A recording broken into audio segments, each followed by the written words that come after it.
about that. I think using a computer is going to be a better idea next time, but today was more like a big tour day.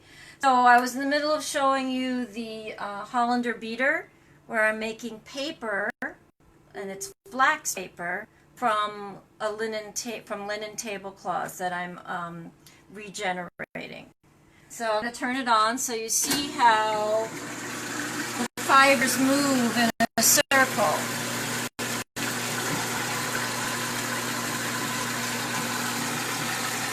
And what I do over time is I slowly lower the grinders to basically masticate the fibers to the point of being a pulp. You've ever heard that terrible term, beating someone to a pulp? Well, this is what it means.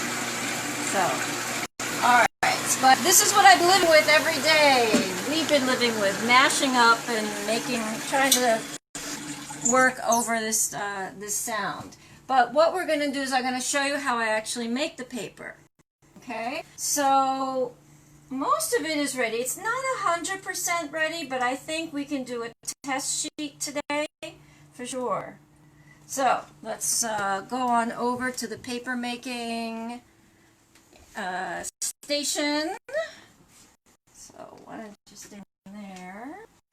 Okay, so I'm going to pour that into my bin here and move it around. So I don't know if you want to get a close-up of how the fibers are floating in the water. The thing that I don't want, the reason why I don't think it's quite ready is because you see how the fibers are still very long.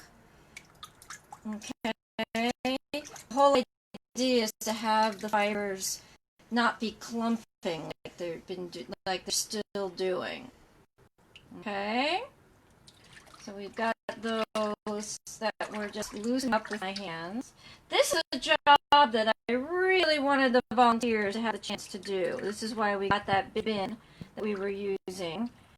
But this is what we make do.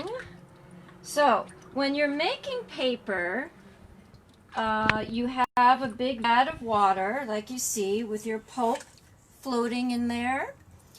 This is another reason why it's a pulp. If the fibers were not so open, they wouldn't be floating as well. Then you use what we call a mold. It's basically a screen that's been stretched between a frame. And there's one part, it's the mold, that has a screen on it, and a place that's just an empty frame, and that's called the decal. So when you buy really nice handmade paper, it has what it's called a deckled edge. And that's what is created by this frame. And what I teach when I teach paper making is that you always want to kiss the surface. Smooch, smooch. Kissing the surface of the paper. Make sure your screen